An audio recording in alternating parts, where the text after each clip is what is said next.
Trump a Christian? The answer is no.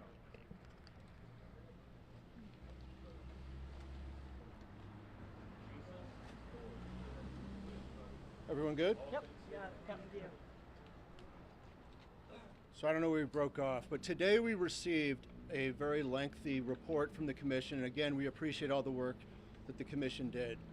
From our perspective as the attorneys representing the families affected by this mass shooting, it's really quite simple. It's a simple formulation, which is a diagnosed psychosis plus possession of numerous assault weapons requires action.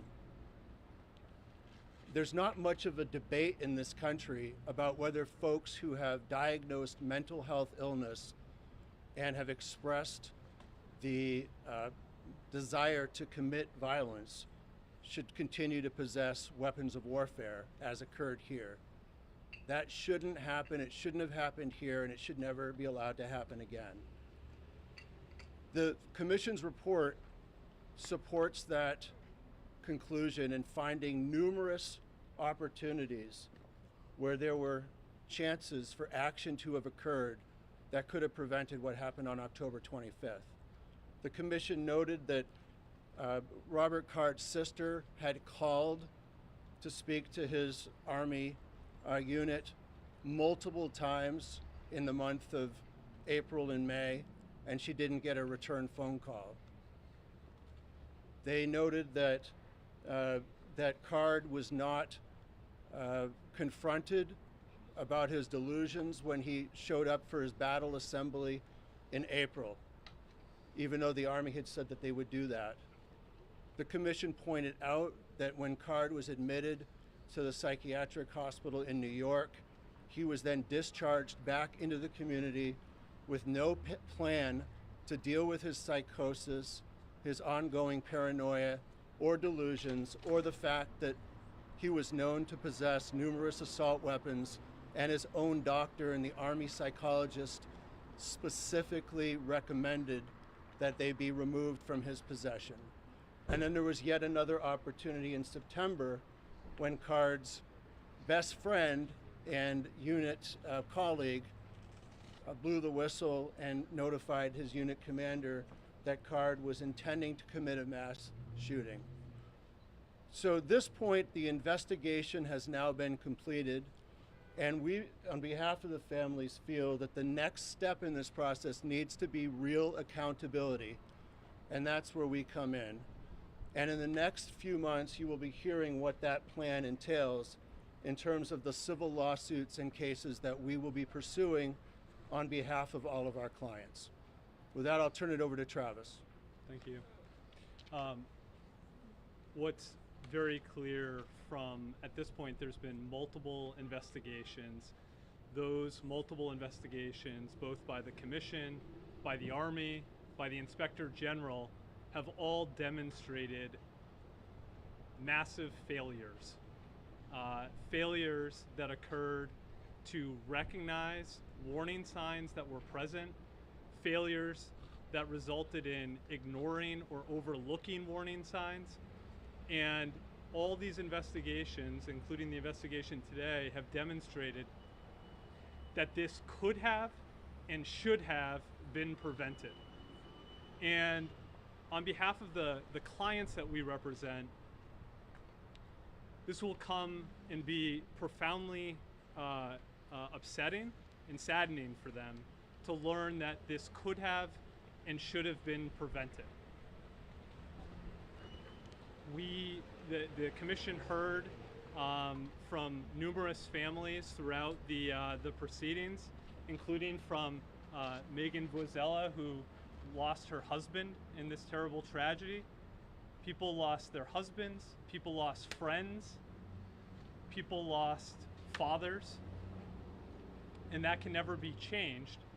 But what we've heard repeatedly from our clients from the beginning is a desire to get all the facts and information about how this occurred.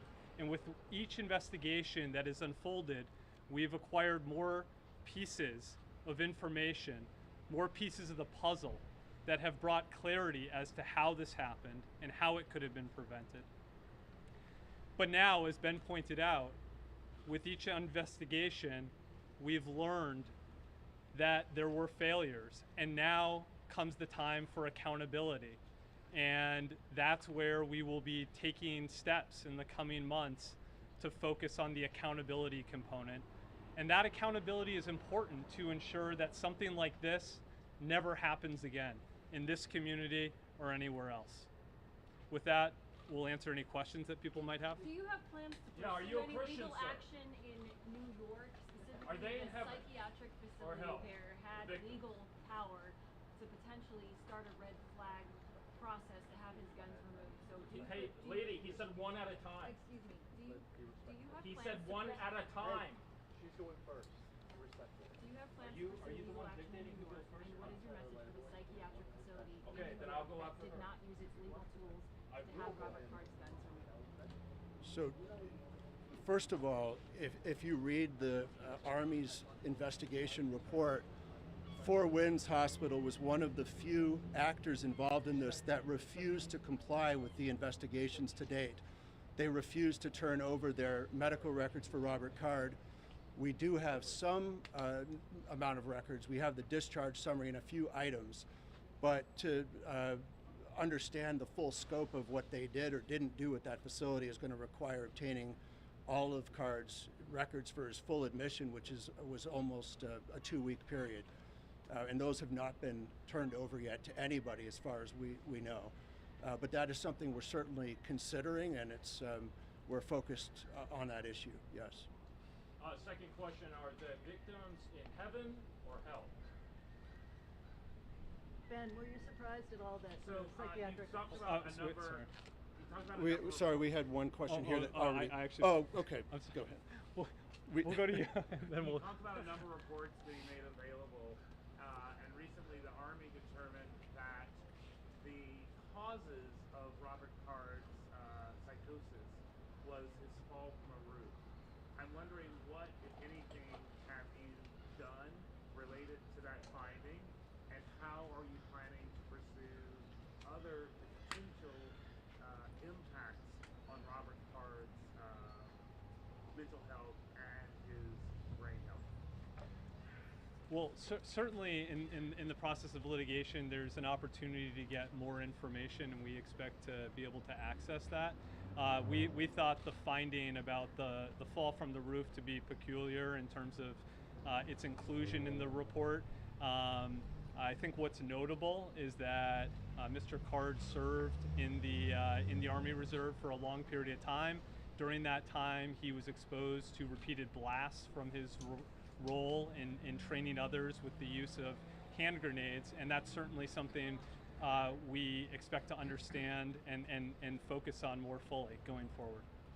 And just to pick up on that, one of the most striking parts about this case is what Travis had just alluded to, which is that Robert Card was apparently quite a normal functioning member of his unit for 20 plus years, and then there were two abrupt things that seemed to change. One is that he lost his hearing in both ears, requiring hearing aids, and he started to hear auditory hallucinations, but that was before he got the hearing aids. So there was some change in condition at that point that seemed to be gradual over a period of time and doesn't appear to be the kind of thing that would be associated with a single traumatic event like the fall off a roof. In addition, as you know, when his brain was analyzed by pathology post-mortem at Boston University from the top experts in brain pathology in the country, they determined that he did have white matter injury to his brain, not diagnosable as CTE, but white matter injury that could explain changes in his cognitive functioning. One of the things that is so striking about this case is how he had such a severe paranoia delusions that seemed to be persistent for a long period of time, but then he was discharged back in the community with no treatment for that. I just want to pick up on one thing before we take the next question. I know there's been all these reports that have come out. There have been multiple hearings that the commission's had. But as we approach the 1-year anniversary, one thing that really needs to remain in focus is how this event has changed the lives of our clients. And it's for many people, their lives have continued to move on with daily things, going to work, dealing with birthdays, anniversaries, happy events like that. But for our clients, each one of those things is marked by a real feeling of loss, a loss that they will continue to feel into the future. When we celebrate holidays, we do that with family and friends. And for our clients who lost loved ones, it's a day where that loss is felt profoundly. And although for many of us, again, we go outside, we get in our car, we go to work, and we don't think anything of it, for many of our clients, those who testified at the commission hearing, they talked about the fear that they feel, the fear in their own houses when they go to bed, locking all the doors and feeling unsafe in their own house, the fear of when they do leave their house and get in their car and go out places.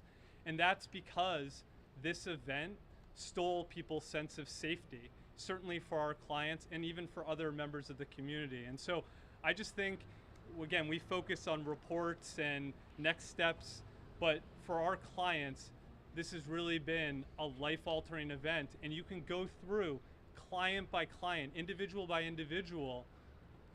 This has had such a real impact, and it's so profound in so many different ways, from the friendships that have been changed forever, for the effect that it's had on people who lost their fathers or other loved ones. These are unimaginable losses, and we can't lose sight of that. Just a question again about Keller and his release. I mean, we learned today in this report that his involuntary commitment didn't happen because the hospital thought they would lose the case, and yet he was discharged and never had any treatment from August 3rd to October 25th, and this report does not fault any one of his medical treatment providers or the hospital for that. I'm wondering what you make of that, and if you think that's adequate. Well, go ahead, Ben. Well, I thought the report did fault them. If you get to the discussion section, they talk about how there was low communication, there was a lack of follow-through by his Army Reserve unit, and that the Keller doctors who discharged him never communicated back with his commanding officer. And communication, of course, is a two-way street, and his unit wasn't communicating to his doctors, and they didn't follow any of the recommendations upon discharge from the hospital. The recommendations were to make sure he gets follow-up medical care and treatment. They didn't do that. Make sure he remains on his medications, because they had given him Zyprexa, which is an antipsychotic medication. He went off of his medications, and nobody acted on that. And to refer him to the medical board, which is the first step in the Army discharge from service process. And that would have required the Army to have focused on what his ongoing medical state was. They didn't do that. And maybe most importantly, to remove his firearms from his home. And they didn't do that. They didn't do a single one of the things that their own doctor had recommended that they do at discharge. John? Thank you. A moment ago, you mentioned how accountability will begin with you if you find civil lawsuits regarding this case. But should accountability be limited to private attorneys representing families? Do you think that the commission, in its report, they outlined detail of issues that are raised in this case? Should they have gone further and laid out recommendations to identify systemic flaws and how to fix them? Do you think that the commission fell short in their responsibility? I'll let Travis take that one. You're welcome. I think what the commission did was appropriate in terms of laying out issues that they saw in terms of people who failed to take certain actions that they should have, and they've simply deferred it to others to decide on the recommendations, including policymakers. And so that's really not our purview. We appreciate the commission's work in terms of the interviews that they conducted, and we think there's a lot of really helpful information that came from that. None of us out here have had time to read the report cover to cover, I don't think, but it seems somewhat thinner than some of us might have expected. It doesn't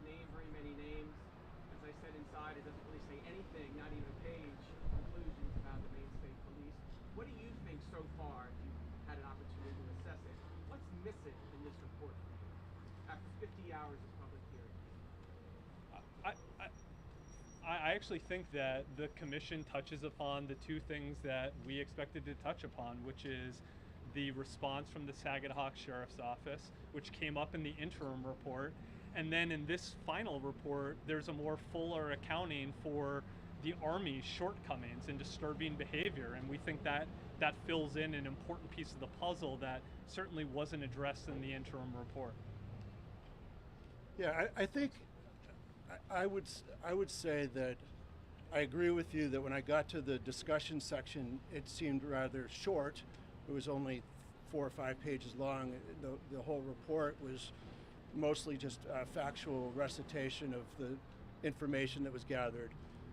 I'm a little bit disappointed that there weren't more in terms of affirmative recommendations for changes. I understand that if you took a narrow view of their mandate, that you could read that as not including that. However, I think one of the issues we face as a society is limited attention spans, and this is a window of opportunity to deal with a huge problem that was entrusted to this commission, and I think it would have been appropriate, reasonable, and probably well received if they had made policy recommendations, and those could have been acted on with the imprimatur of this commission that I think carries a lot of weight given the background of many of its members, their law enforcement background, Chief Justice Wathen's background. So it would have been nice to see more of that in the report.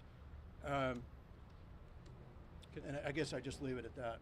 I think one other important piece that certainly isn't touched upon, I'm not saying this was within the purview of the commission, but I know it was certainly talked about by Megan and other members of the deaf community, is the lack of access during this tragedy. I think that's a really important to many of our clients in terms of their inability to get information as this tragedy unfolded, their inability to get proper medical care because there weren't interpreters present and there wasn't technology that actually worked so that they could communicate with doctors when they were dealing with life-threatening medical conditions.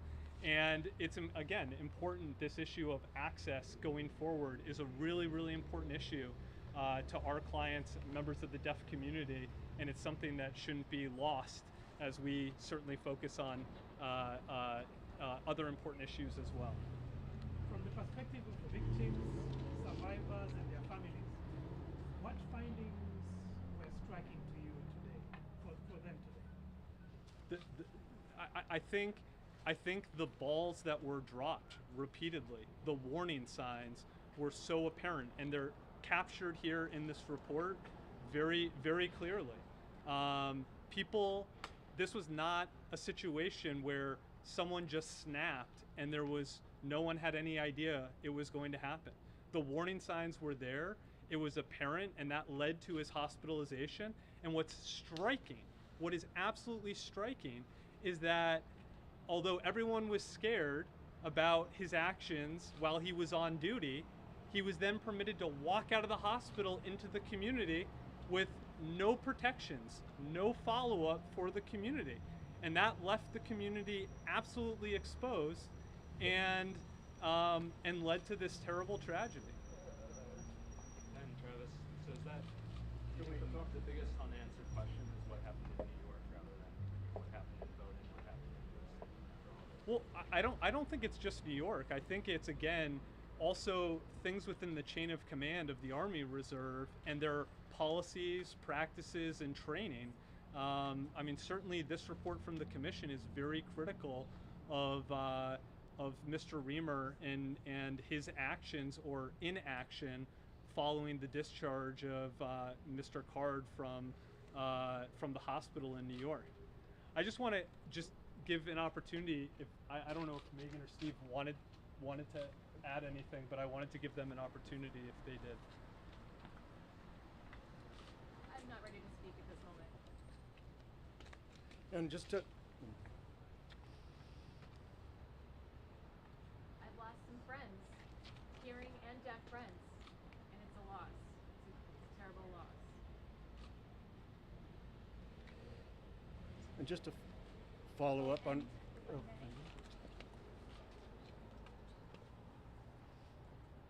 I just hope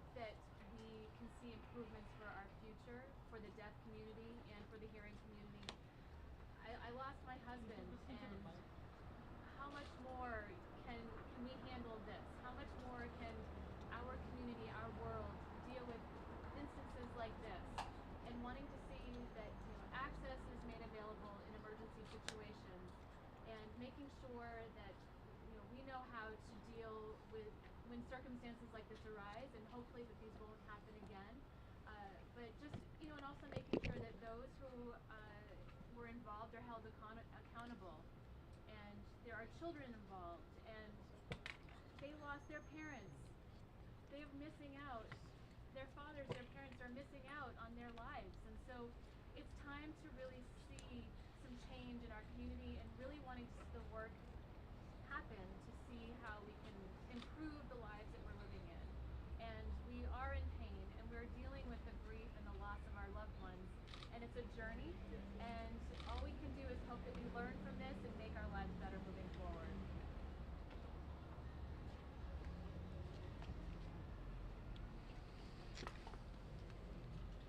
Okay. One more question, yeah. if I may.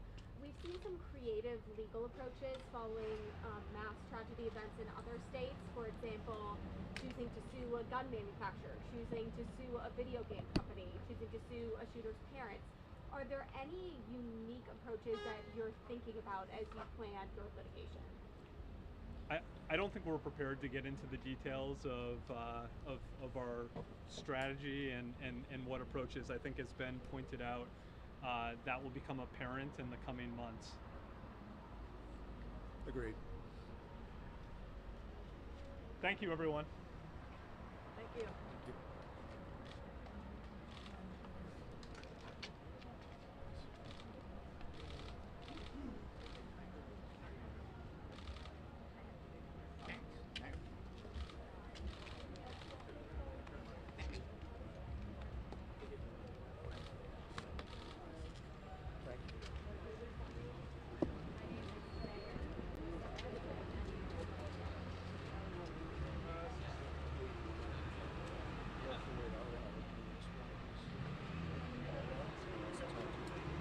Yeah, we can.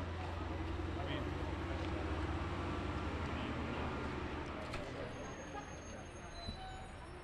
We can just show you how you're from.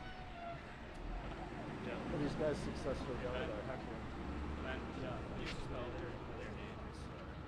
Do you have it?